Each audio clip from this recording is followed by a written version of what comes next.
Сайн байцгаана уу? Энэ хичээлээр би та бүхэндээ хугацаа татгаламж болон харилцаа дансанд хэрхэн орлого хийх гүйлгийг заах болно.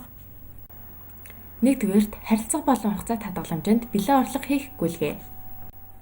Энэхүү гүйлгийг хийхдээ гүйлгийн модулын депозит дансны гүйлгээ багцын депозит дансны бэлэн орлого зэсээр орж хийнэ. Энэхүү дэлгэцээр гүйлгээ хийхдээ орлого хийх дансны төрлөө сонгон, дансны дугаар талбарт тухайн төрөлд хамаарагдах дансны жагсаалтаас орлого хийх дансаа сонгоно. Үүний дараагаар гүйлгээний дүн болон валютаа тохируулж, гүйлгээний утга талбарт утга оруулж өгнө.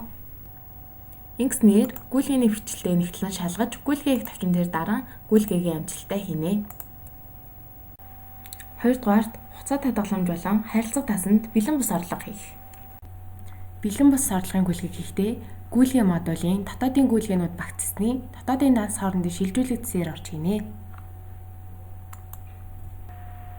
Эхлээд дебет данс талбарт тухайн орлого маань ямар банкны харилцах данстай харьцаж орж ирж байгааг тодорхойлон банкны харилцах дансаа сонгоо оруулах байгаа.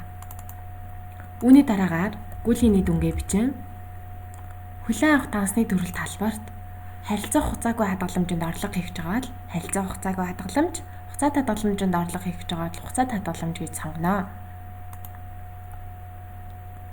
Үүний дараагаар кредит данс талбарт тухайн төрөлд хамаарагдах дансны жагсаалтаас орлого хийх дансаа сонгоо оруулж гүйлгээний утгаа бичнэ.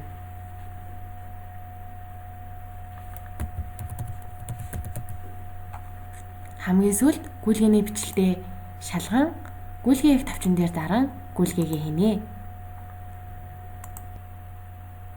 Гүйлгээ амжилттай хийгдсэний дараа